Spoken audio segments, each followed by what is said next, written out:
what's good, everybody? Mr. Holler Part 313. Just kind of want to go over the Lions and Giants game that happened yesterday. You know, before I get into that, you know, I think it's funny that, you know, when it comes to analysts and so-called experts, when it comes to the Lions, they will find any way they can to discredit or take away from a victory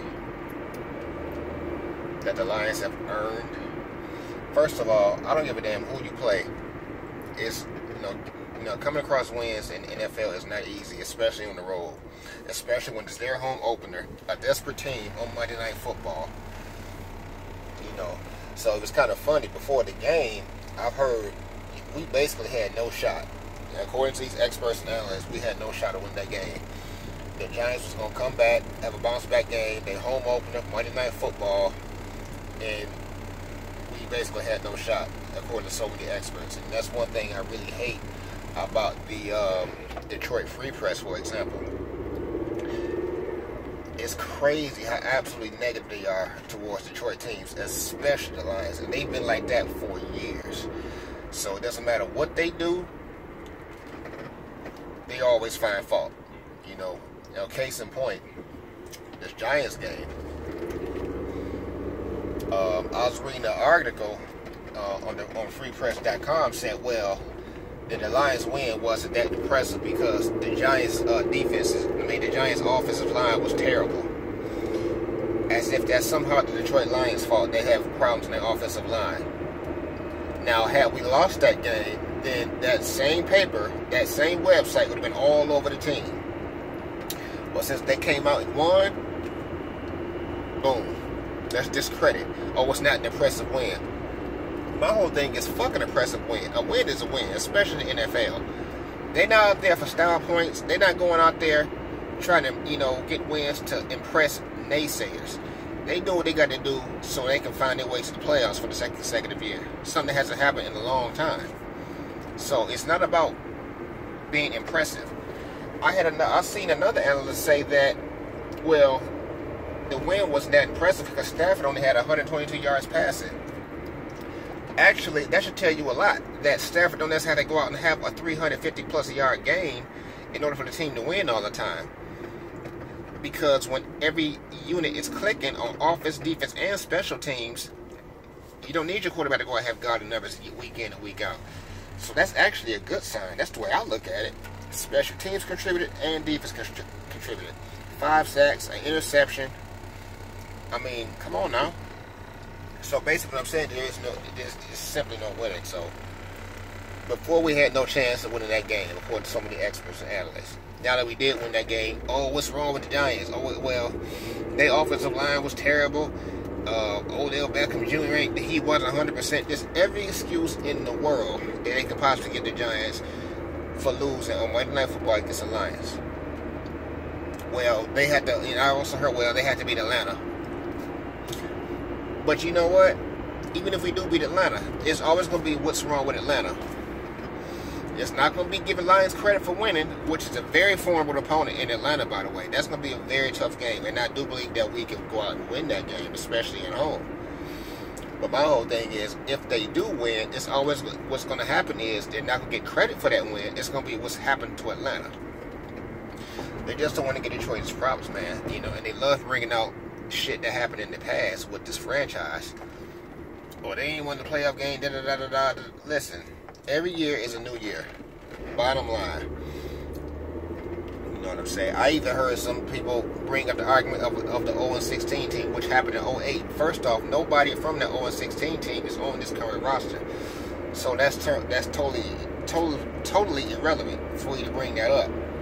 But I just go to show you, anything negative they can bring up, discredit this team, they're going to do.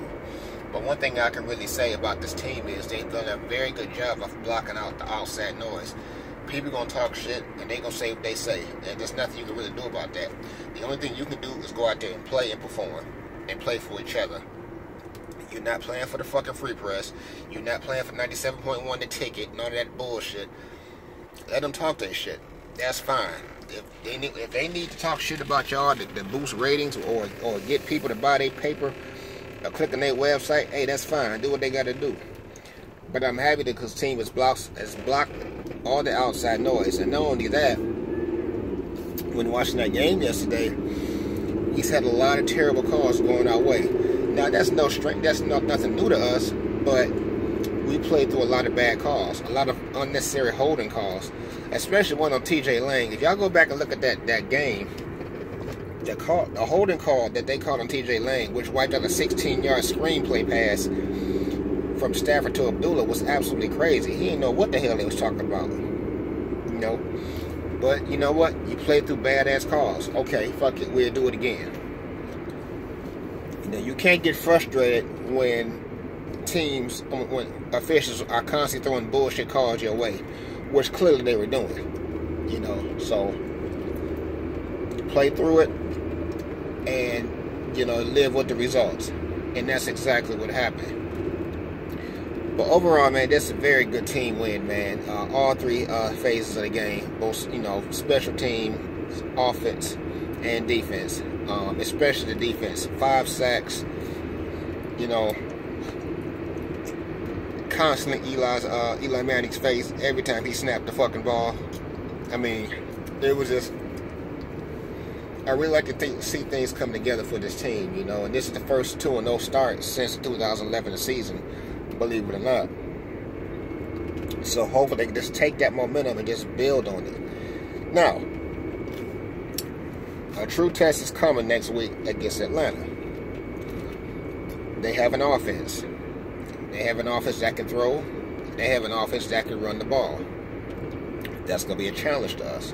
Especially, you know, because, you know, they are no strangers to putting a lot of points on the board. Just as Green Bay that. But I think that, you know, at the same time, this would be a good measuring stick for us to see where we are as a team. If we can go out and get a win against a good team like that. And I think that we can do it. So we just got to have that one game mentality, one game at a time mentality. Period.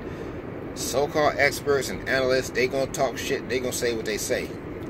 Lions can't do shit about that, but go out there and play every week. You know, and that's what I believe they're gonna do. So overall, very happy for the team, man. I'm happy as a fan. I'm happy for my fellow Lions fans, and we'll see what happens next week. Or actually this week against Atlanta. So I'm gonna keep this video a little short. Just want to go over the game, man. Y'all tell me what y'all think about that. You know, like I'm really looking forward to this one, for real. You know, because we got a pretty tough schedule this week, this year. I'm sorry, but I think that we will be okay if we play smart football, take care of the ball, and defense continue to show up. I think we'll be okay. And I'm super impressed with Gerard Davis, man. I know he got hurt yesterday from that cheap shot in the fucking back that the officials conveniently missed when Odell Beckham pushed him in the back. You know, now had that been us, they'd have called that bullshit. It's so funny. Major calls against us, they somehow never managed to see. But they see phantom calls against us all the goddamn time. It's like they make up shit they call against us. I just don't understand that shit, man, for real. I mean, what the fuck that got against Detroit is beyond my comprehension. Well, we can't get no fucking respectable calls, man, for real. You see this man blatantly right in front of you, push this man in the back to the point where he actually injured himself. How do you not see that? But you seeing all these ridiculous holding calls left and right, even shit that's not there. I just don't understand that. Now, had that been us, if we reversed that situation, I guarantee that would have been called. Bottom fucking line, you know. So anyway, I'm kind of going off the rails a little bit. Hopefully he's okay, for real. And if somebody can tell me the status of Taylor Decker, I've been curious about that as well. I would also like to know what's going on with Zach Zenner as well. I think that we can definitely use his running, because I think Dwayne Washington's a little banged up, and I think Zenner's a better runner anyway. So if we can get him back in time, I think we'll really be okay. Anyway, This is part 313. I'm going to get on out of here. As always, shout out to my DVE crew, Detroit versus everybody. And I'll get at y'all later.